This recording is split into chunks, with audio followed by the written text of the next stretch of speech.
veselje mi je, da vas lahko pozdravim ob tej čudoviti priložnosti, ko nas je obiskal gospod James Nestor, raziskovalni novinar, ki se je potopil globoko v dihanje in napisal knjigo, za katero mnogi pravijo, da povzroča že pravo revolucijo. Welcome, it's such a joy to welcome you here in Slovenia. Thanks a lot, it's great to be here.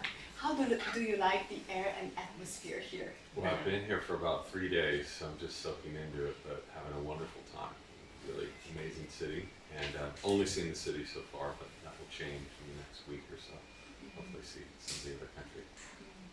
It's so great to have your fantastic revolutionary book in Slovenian translation. Thank you to Založba Vida who produced the translation. Ja, translator Katja Jenčič je na poti sem, ampak je obstala v tem, kaj se ponedeljek dopoldan rado zgodi na slovenskih ulicah, na slovenskih cestah, tako da se opravičujem. Ampak je bila Katja Jenčič naredila veliko delo, ko je to knjigo prevedla, in tudi imeli smo strokovni pregled dr. Mojce Miholič, tako da je bila večkrat knjiga, šla skozi več rešet. So yeah, this book was also checked by, the translation was also checked by the medical doctor, right? Oh, wow, okay. Yeah, and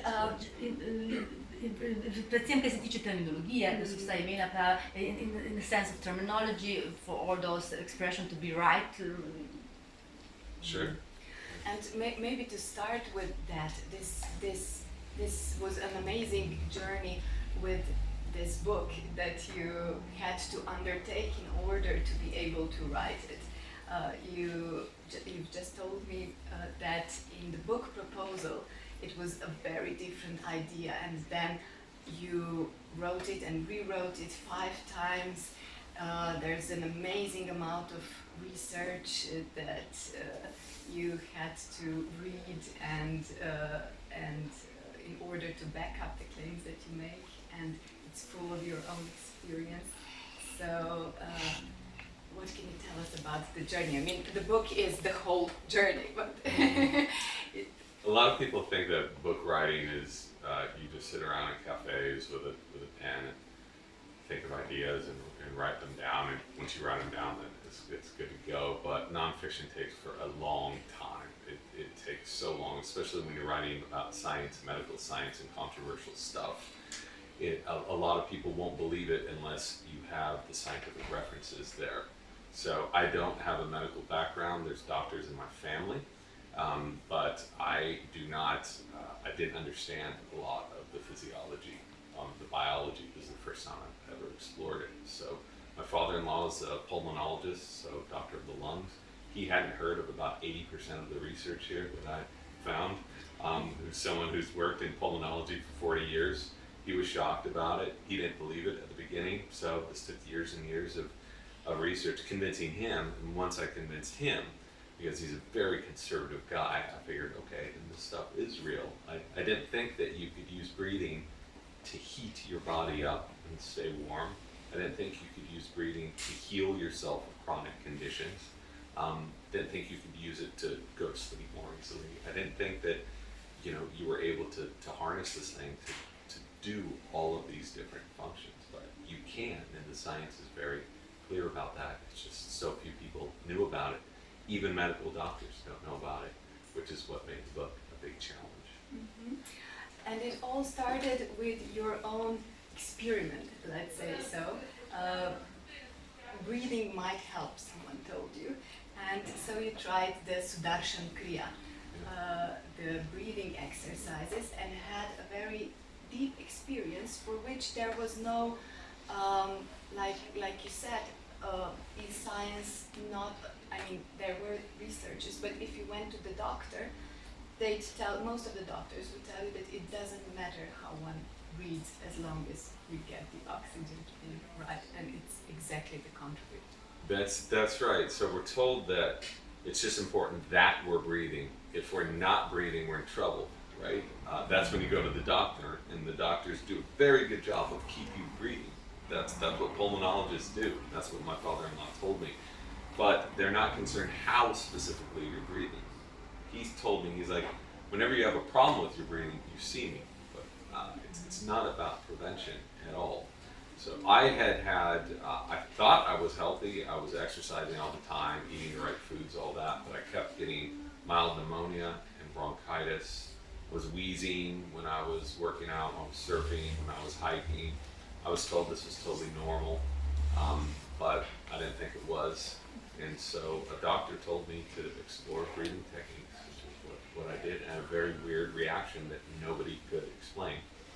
But as a science journalist, I didn't know what to do with that, so I just forgot about it for a couple of years until I met free divers. These are people who are able to hold their breath for 7, 8, 9 minutes at a time and dive down to depths of 150 meters. Let's see what happened there.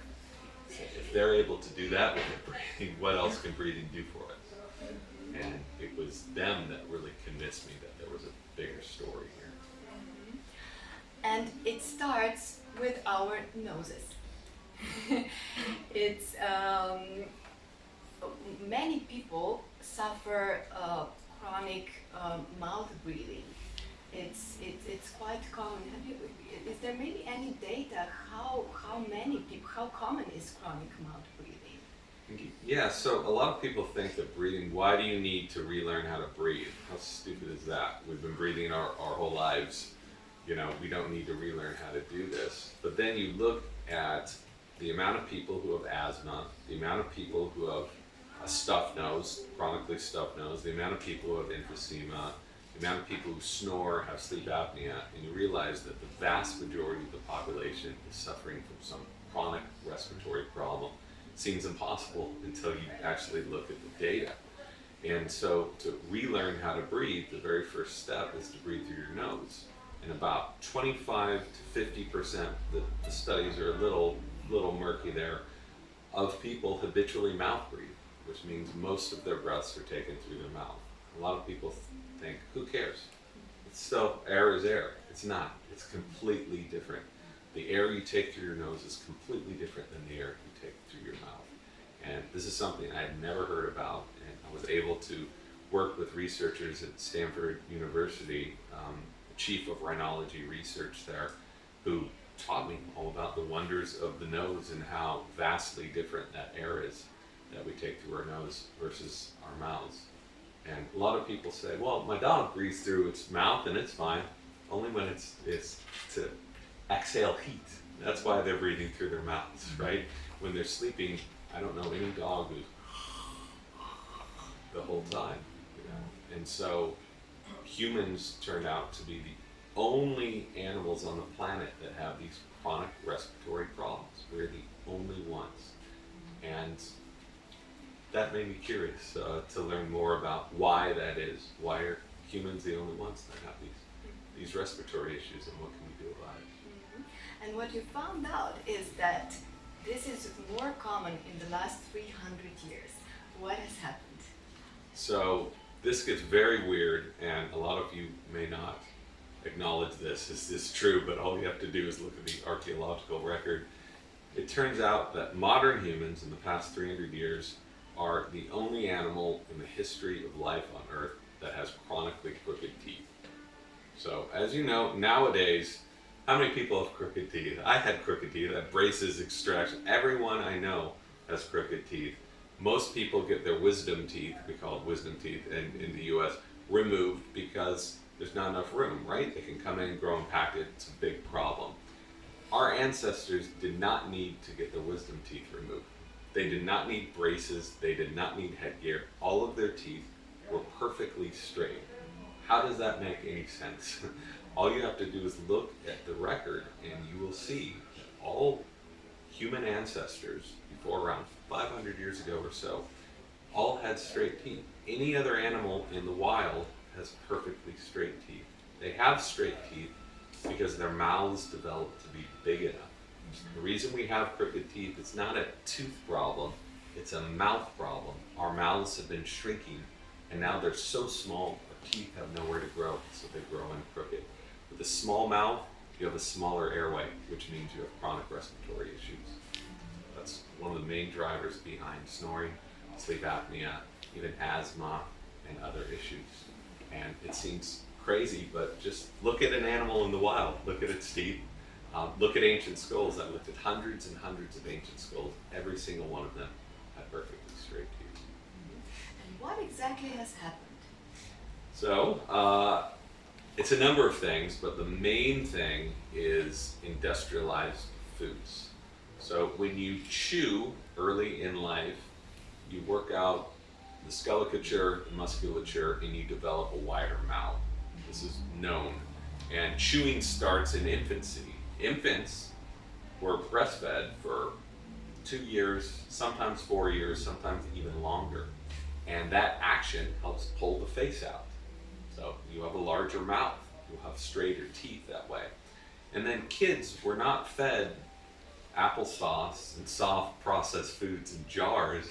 They were fed adult food. Once you were breastfed, you were put onto adult food, which requires a lot of chewing.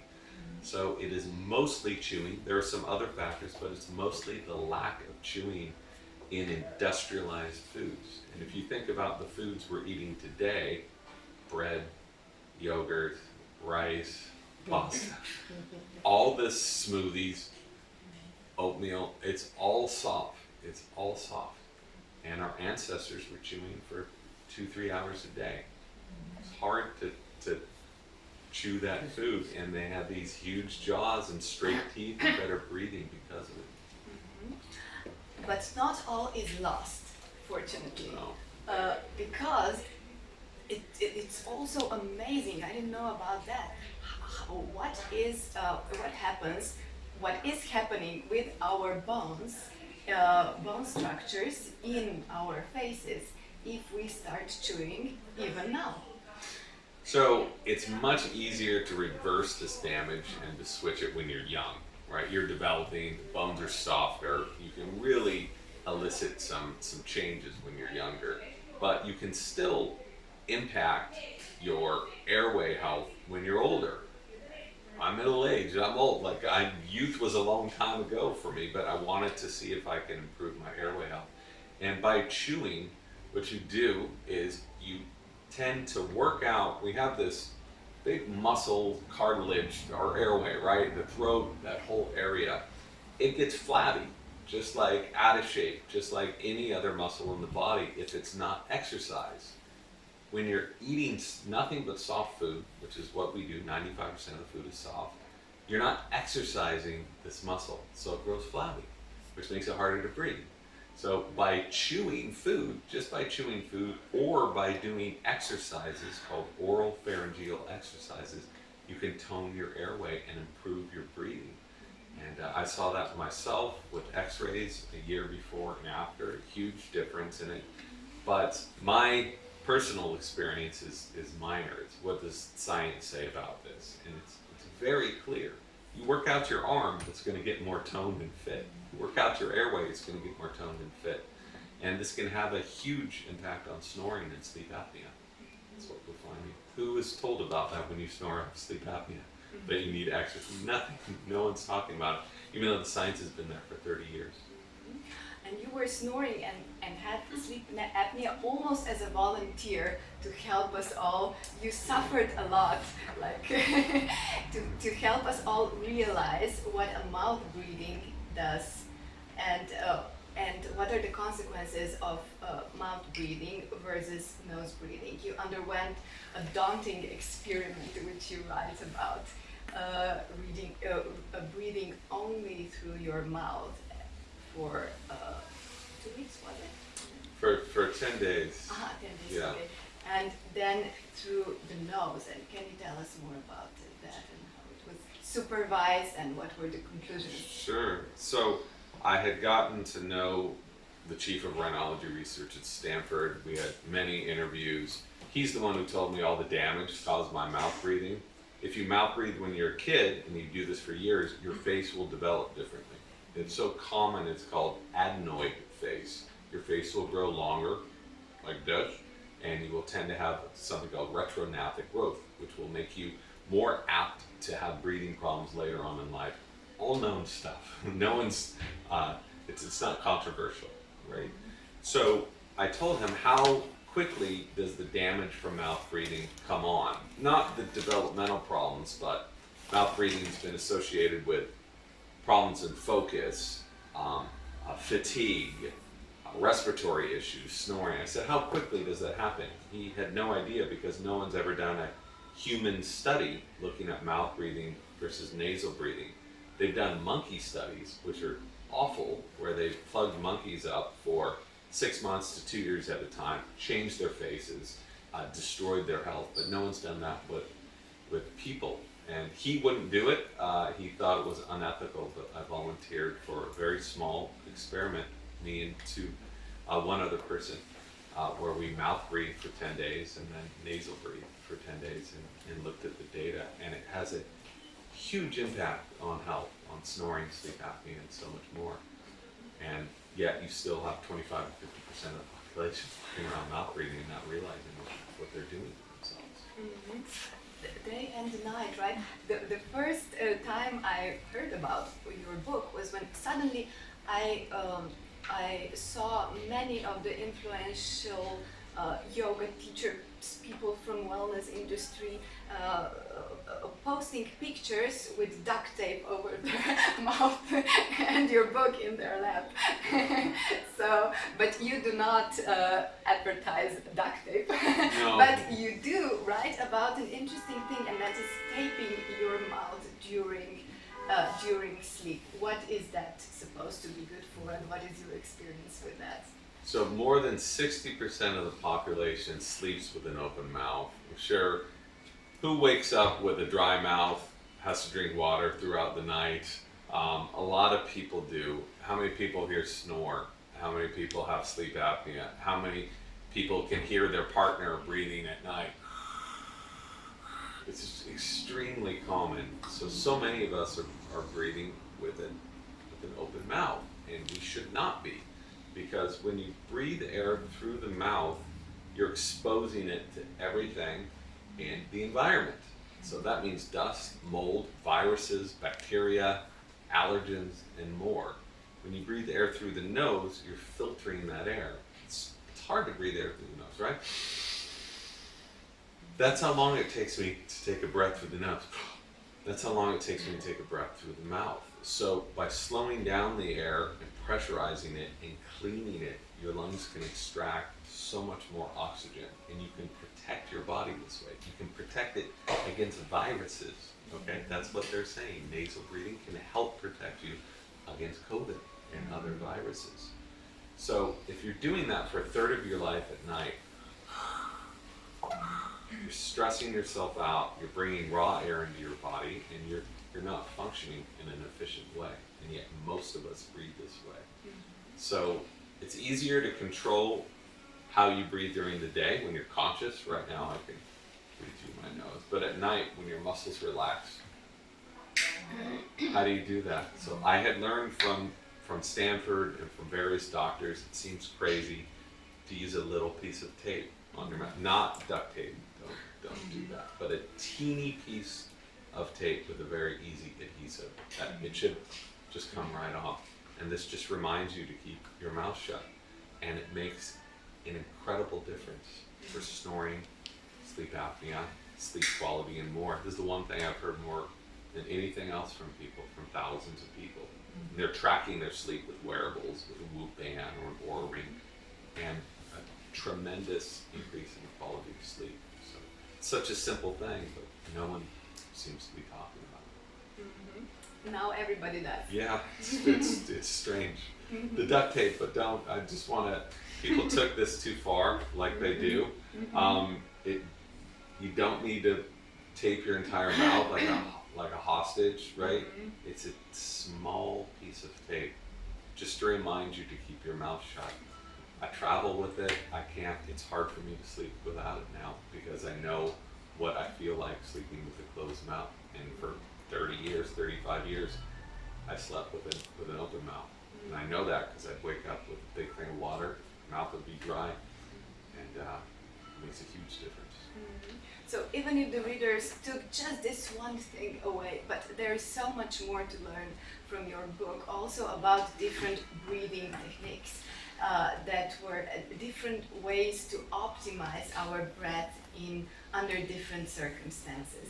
And what this book is so great at is showing a sort of a panoramic view of different techniques, both the ancient ones from ancient India, China, telling the fascinating stories of contemporary and not so contemporary researchers of breath that you call pulmonauts.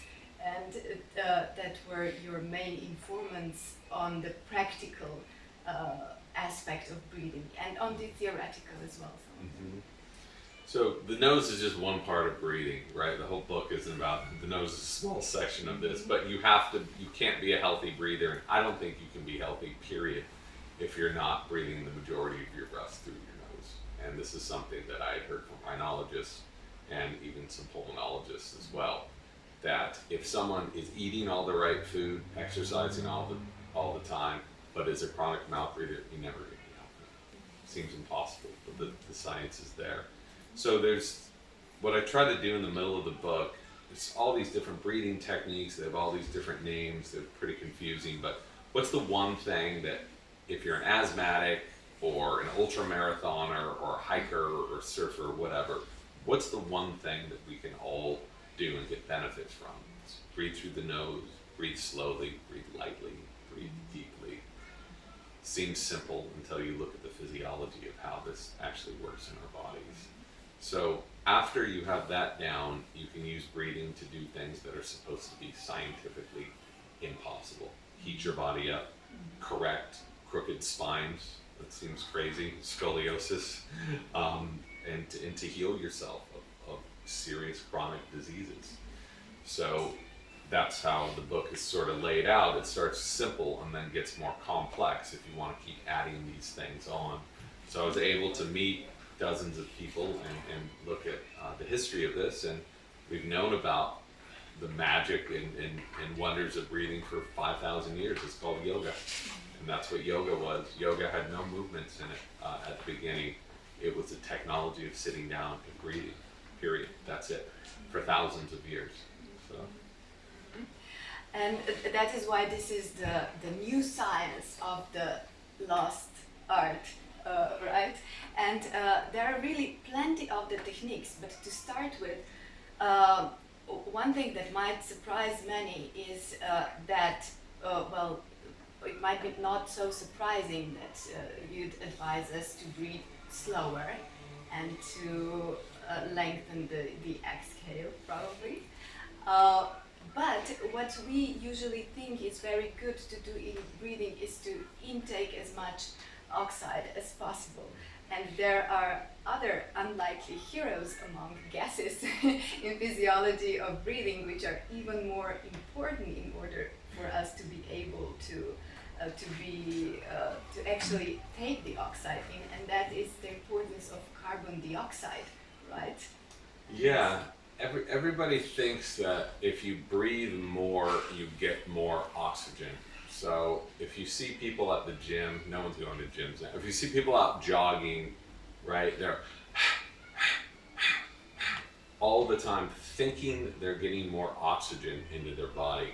The opposite is happening here. And this is so counterintuitive that it took me months to get my head around this. But this is basic physiology. We've known it for 130 years. When you over-breathe like this, you make it harder for your body to get oxygen. You make it harder for your body to get energy. And show you what I mean. If I take 10 to 20 big breaths, I guess everyone's masked up. You can do this if you want.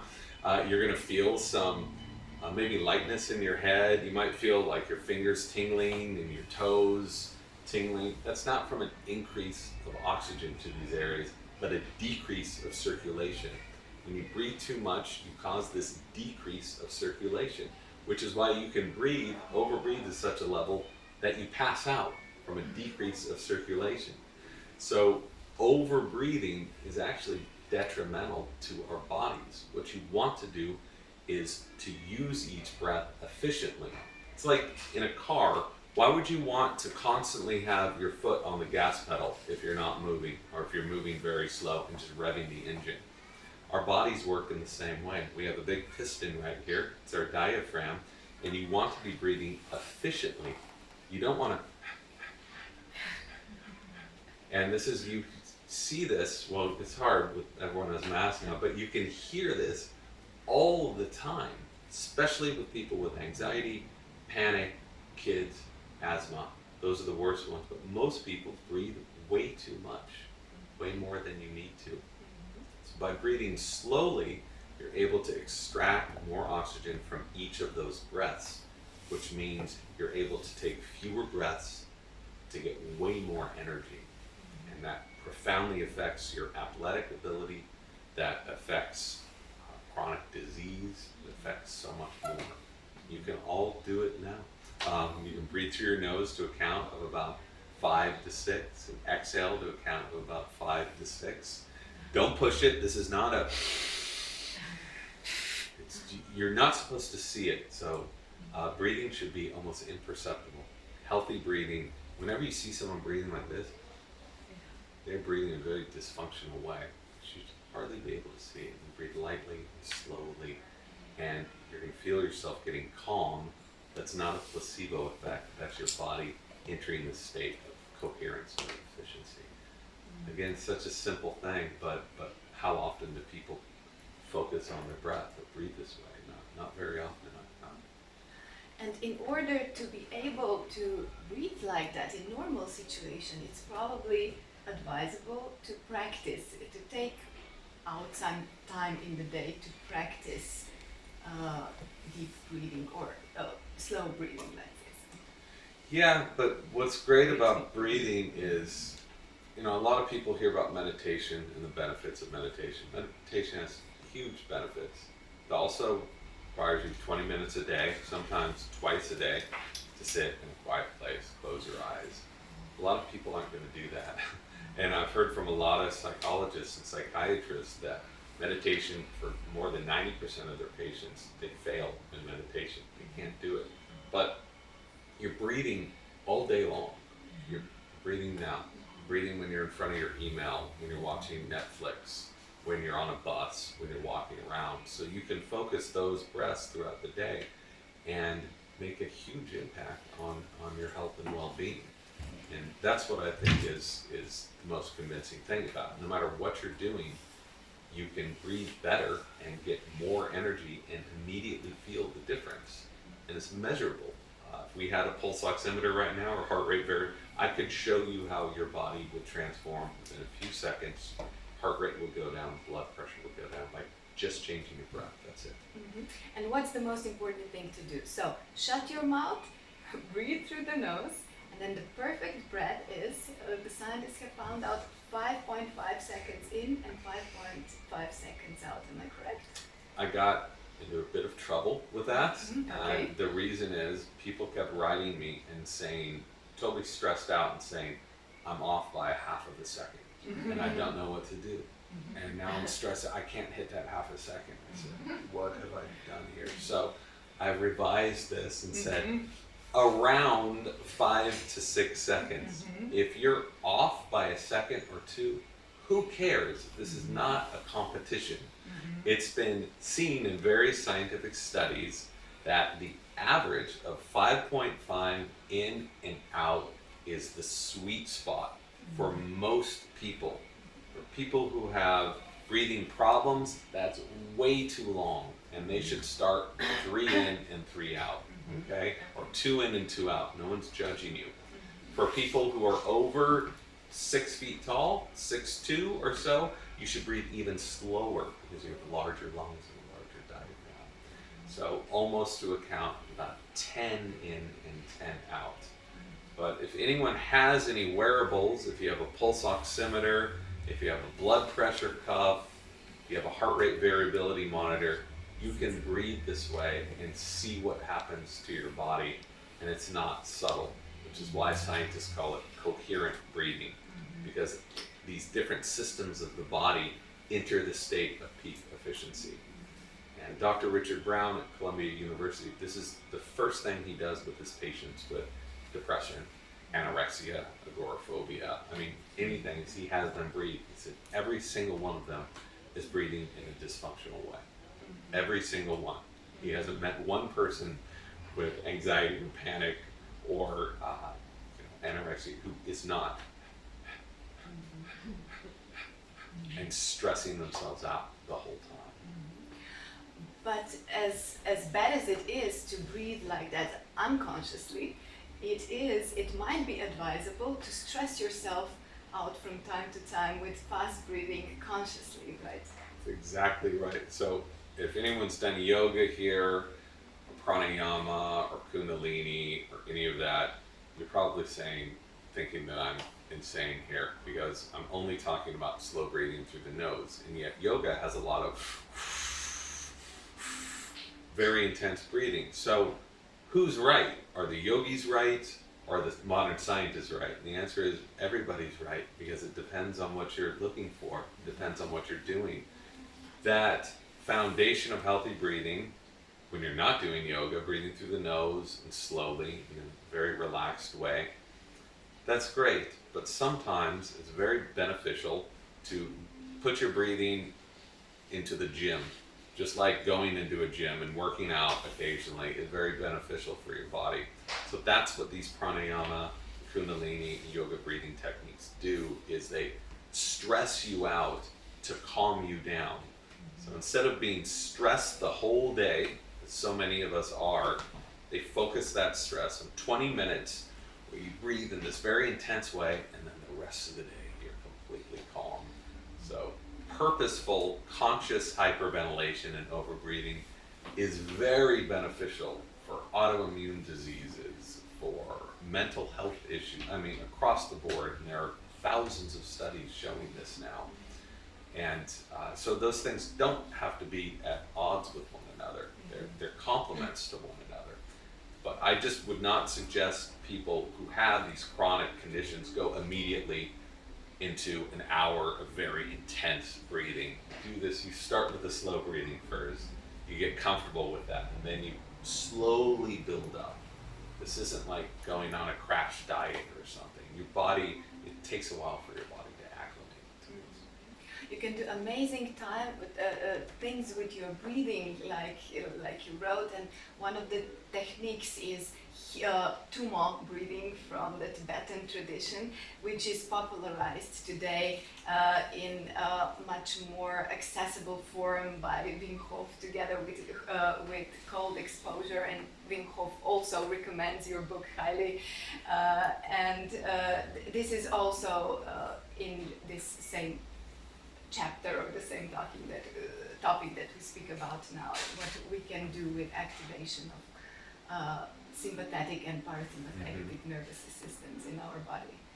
So about 120 years ago, people from the West, from Europe, started traveling to Tibet, and it's very inaccessible.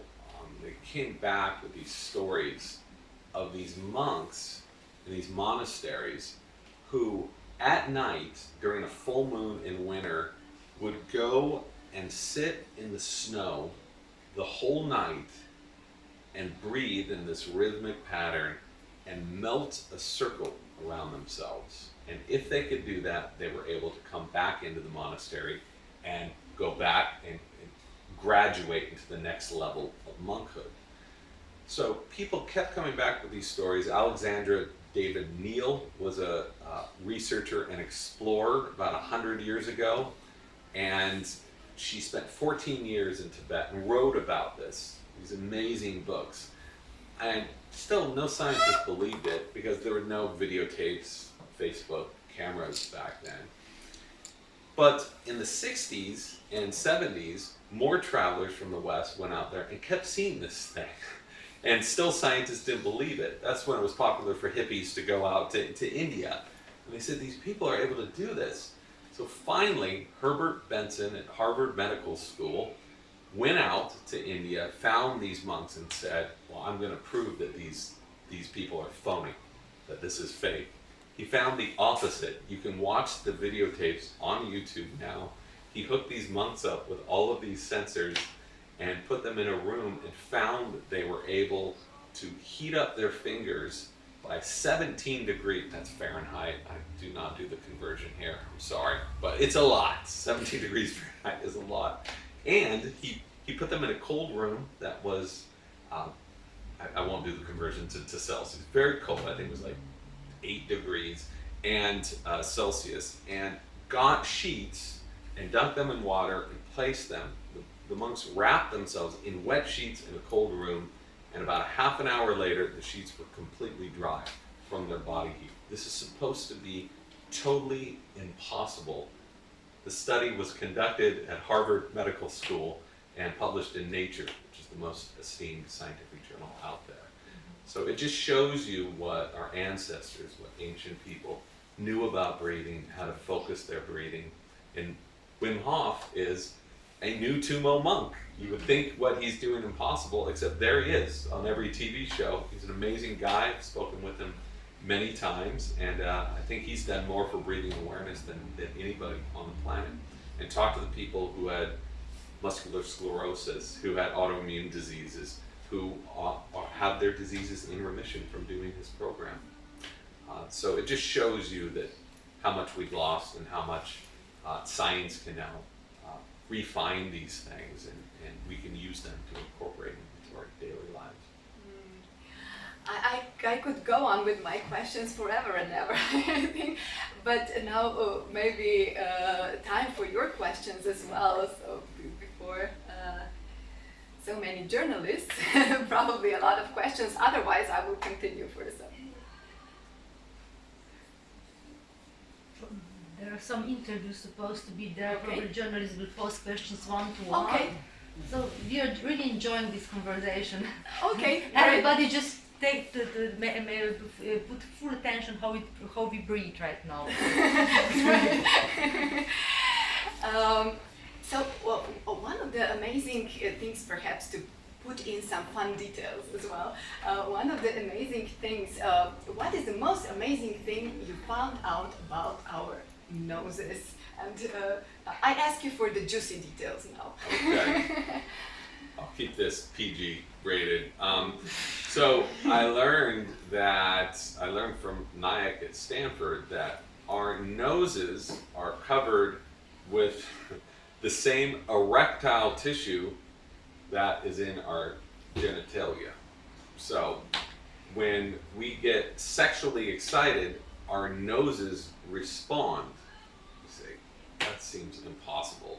But some people have too close of a connection, and they have something called honeymoon rhinitis, which means when they get sexually excited, they start sneezing and they can't breathe out of their noses because their noses function, these tissues engorge with blood, okay? And then that blood goes away and it becomes open. And throughout the day, your nose, you can notice this when you're walking around, the left side and right side will shift. This is something called the nasal cycle. So you'll be able to breathe much easier on the right from about 30 minutes to 3 or 4 hours, and then the left will become much easier to breathe. And we've known this since 1895, but scientists didn't know why.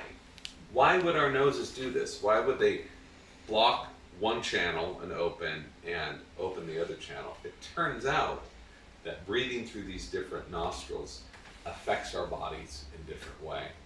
Breathing through the right nostril heats the body up, heart rate will go up, blood pressure will go up.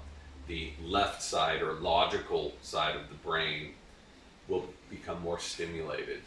And left nostril breathing calms the body down, heart rate goes down, blood pressure goes down. This has been recorded in dozens of studies. And I think it's fascinating that our bodies naturally do this throughout the day. And they're probably doing this to balance ourselves throughout the day. When we need more energy, the right side could be opening.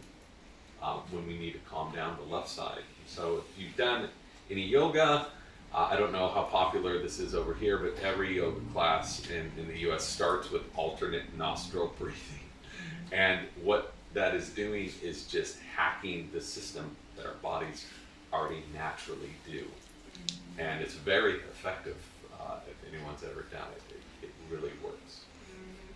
And it always seems like, why would one do such a stupid thing as closing one nostril, opening the others? But the yogis knew a lot of things that the science is now proving, like also why in the mantras you have a lot of those humming sides, like the sound like and this. This also has a good effect on the nose. It produces a gas called nitric oxide, right? Yeah, so what's interesting is people can feel these effects from these yoga practices, which is why they're so popular now, and they've been popular for thousands and thousands of years. But we live in an age where we can measure the effects now. So it's one thing to hear someone say, oh yeah, I feel better, I'm going to do that more. Okay, that's great. But for the rest of the population, and for a science journalist, I don't care about how one person feels. I want to see what the data says. So you can measure these different functions of the nose. You can measure how nasal breathing releases this magical molecule called nitric oxide. And since we're talking about the juicy details, drugs for erectile dysfunction like Viagra and Sildenafil and Cialis, guess how those work? They work by releasing nitric oxide in the body. That's it. That's the mechanism. You release 6 times more nitric oxide breathing through your nose, and you get 15 times more nitric oxide if you hum. And this research was done at Karolinska Institute in Sweden about 10 years ago, and I talked to John Lundberg, who did the research. So very legitimate institution, and it's measurable. It turns out, this is probably a little too long, I'll make this part quick, but nitric oxide is being used to help people with severe COVID. And the person who won the Nobel Prize in the 90s, Luis Ignarro, said that nitric oxide interacts directly with viruses to kill them. And he said breathing through your nose and humming will lessen the viral load that gets into your body. So these are not my words. This is from a Nobel laureate who said this, and that's how the biochemistry works. So when I was saying at the beginning, you see people with masks on, they think, oh, I'm safe. I can breathe through my nose. I can breathe anyway. No, you need to still be breathing through your nose when you're wearing a mask. It's very important. But even saying the prayers like rosary might help, and you found out a really fantastic explanation, or one of the possible perspectives on what is going on when people are chanting in whichever religion. What have you found out about the chanting and breathing? It turns out that most prayers that have been studied lock into that that's where the 5.5 breaths comes from prayer. And these studies were done in Italy about 20 years ago, where they were looking at people chanting the rosary, Catholic prayer cycle, and then they were looking at people chanting Om Mani Padme Hum. If there are any Buddhists here, this is very classic, one of the most popular mantras. And to do both, to recite those, takes about 5 to 6 seconds. You're exhaling as you're reciting, right? You can't talk on an inhale. And then there's this pause of about 5 to 6 seconds. And it turns out that other Kundalini chants, Sa, Ta, Na, Ma, Native American chants, Polynesian chants, all locked into the same respiratory rate, the same time period of inhalations and exhalations. You don't need to pray to get the benefits of this. You can just breathe in that pattern, and it's helpful. But that humming, that Om Mani Padme Hum, when you're doing that, you're releasing nitric oxide. So these prayers have been around for thousands and thousands of years. In every religion, they say that prayer heals. And the researchers in Italy said it's probably healing them through these mechanisms of breathing and humming, which is really interesting to me. When I found that, I was fascinated by it. And I found so many other prayers that lock into that exact same cycle. Mm-hmm. I was taught a mantra when I was 20 years old to do with in-breath and out-breath, and I measured it now with the timer, and I just realized it was exactly 5.5 seconds. Yeah.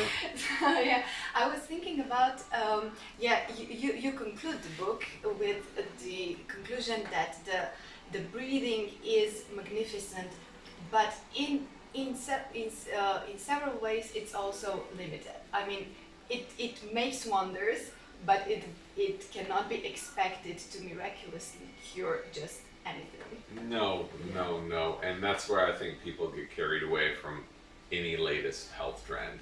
They hear of a new diet and they think it's going to cure all their problems. They hear of a new exercise routine. They think it's going to... Breathing is part of a foundation of health, okay? A lot of us now know that what you eat is important to your health, right? We know that exercise is important to your health, but not a lot of people have been talking about breathing, right? But you can eat the right stuff, you can exercise all the time. If you're not breathing right, you're never, ever going to be healthy. So what I try to explain very clearly in the book is, no, breathing, if you have stage 4 cancer, breathing's not going to do it. It's not going to hurt you. It's not going to cure you of cancer. But to incorporate breathing with this other understanding foundation of health, I think is absolutely necessary. And as a journalist, I think most people here are journalists, you know, I'm not paid to have opinions about this stuff. What is in this book is this is from, you know, some of the leaders in the field, and I spent years and years talking to them because all of this stuff seemed impossible to me. It really did. And then you see someone breathing in this way and superheating his body and melting ice, and you say, maybe there's some things we don't know about the potential of the human body. So. And perhaps not much interest was invested in breathing also because it's free. but now, I mean, like everything, it's getting more and more business is done in the area, more and more apps are being sold, etc. But still, what we need to breathe well is, first of all, and most of all, awareness and our intention to, right? That's exactly right, and that's the most important thing. And you really nailed it there. Is just to become aware of your breathing. That's it. Just don't worry about this 5.5. Don't worry about heavy breathing. Just become aware of your breathing, because if you're like me, if you're like most people, you're going to realize how terrible and dysfunctional your breathing is throughout the day. How terrible and dysfunctional it is throughout the night. I was wearing monitors to look at my respiratory rate. When I would sit down and see 20 emails and everyone's yelling at me to get back to them, I would stop breathing, and then I would breathe, and I would stop again. And this is so common.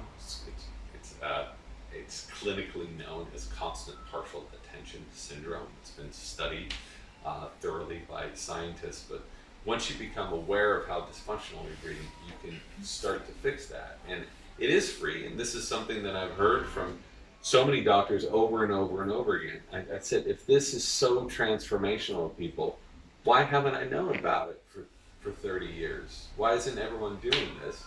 And they said, you can't make money off of breathing, but we're learning now in the past year that I guess you can. There's all these devices coming out and apps coming out and different breathing things where people are now making money off of breathing. But those things can be helpful.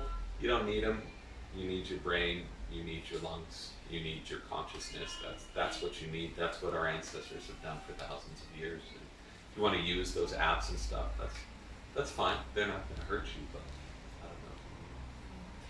don't know. But we need motivation, and for that your book is really fantastic. It has motivated so many readers already, and it will motivate more.